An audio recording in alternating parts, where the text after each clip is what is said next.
महादेव जी बता रहे हैं कि नरसी, इन सब से तुझे क्या सीख मिली? इन सब से ये सीख मिली कि गोपी घाघरा ओढ़नी का नाम नहीं है। घाघरा ओढ़नी तो कोई भी पहन सकता है, गोपी थोड़ी बन जाता है। गोपी भाव का नाम है। तो इस वाक्य का अर्थ ये है कि रास के दर्शन सिर्फ गोपियां कर सकती है, यानी जिसके अंदर गोपियों जैसे भाव होंगे सिर्फ वही दर्शन कर सकता है। तो महादेव जी ने कहा कि अगर तुम्हारे मन में तीव्र इच्छा है तो ही तुम दर्शन कर सकते हो, वरना तुम रास के दर्शन नहीं कर सकते। नरसिंह जी कहते हाँ साहब, मेरे मन में तीव्र इच्छा है। तो नरसिंह जी कहते हैं, भगवान महादेव जी कहते फिर ठीक है आंख बंद कर। नरसिंह जी ने आंख बंद कर लिया। आंख बंद करते ही महादेव जी ने ऐसी लीला करी कि आंख खोलते ही महारास की भूमि में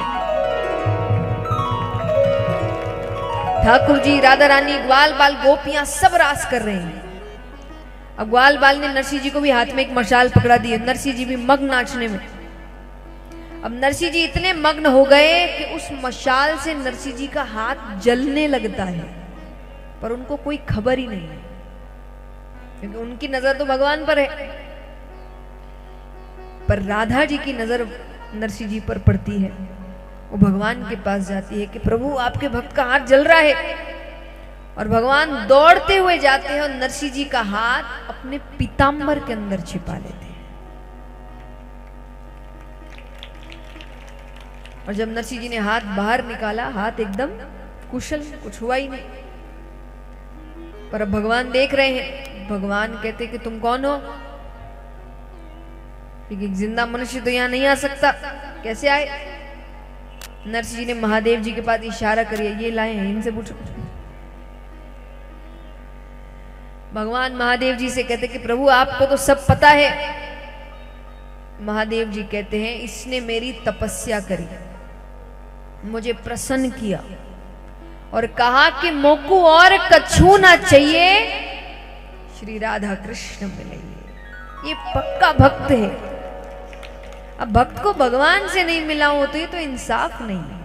अब तुम जानो तो ना भगत जाने, मैं तो जाऊं। महादेव जी तो गए। यहाँ नरसिंह जी और सब बहुत देर तक रास करते हैं। पर जब रास हो गया तब ठाकुर जी ने कहा कि नरसिंह अब तो तुम्हें जाना पड़ेगा। नरसिंह जी ने कहा प्रभु आपके पास आने के बाद भी कोई वापस जाते हैं क्या? हमने तो यही सुना आज तक आपके पास जो आ गया वो वापस नीचे नहीं जाता। भगवान ने कहा उस आने में और इस आने में बहुत फर्क है। अभी तुम्हारे कुछ कर्म धरती पर बाकी है, वो तो तुम्हें भोगने ही पड़ेंगे। नरसिंह जी कहते ठीक है फिर आज्ञा दीजिए। पर जाने से पहले भगवान ने नरसिंह जी को प्रसाद दिया। क्या प्रसाद दिया? सबसे पहले भगवान ने नरसिंह जी को एक टोपी पहनाई। नरसिंह जी ने कहा भगवान ने कहते कि नरसिंह मैंने तुम्हें टोपी पहना दी,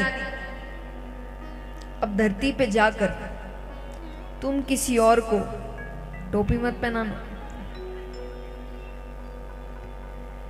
टोपी पहनाने का मतलब होता है सामने वाले को ठग लिया। भगवान कहते मैंने तुम्हें ठग लिया, तुम किसी और को ठगना मत। हाथ में करताल दी, तुलसी की माला दी और केदार का राग दिया। ये सबसे सुंदर प्रसाद था भगवान का, क्योंकि भगवान ने कहा नरसिंह अब आज के बाद तुम्हें जब भी मेरी जरूरत पड़े। मायरा उनके जीवन का कोई सिर्फ एक प्रसंग नहीं है कि भगवान आए थे, भगवान बहुत बार आए हैं, पर यह बहुत एक बड़ा प्रसंग हो गया, इसीलिए इसकी कथा बन गई। वरना ऐसा नहीं है कि नरसिंह जी के जीवन में भगवान एक ही बार आए, बहुत बार आए हैं भगवान। तो भगवान ने कहा तुम्हें जब भी मेरी जरूरत हो तुम बस केदार का राग गा दे, मैं अपना हर काम छोड़कर सबसे पहले तुम्हारे पास आऊंगा।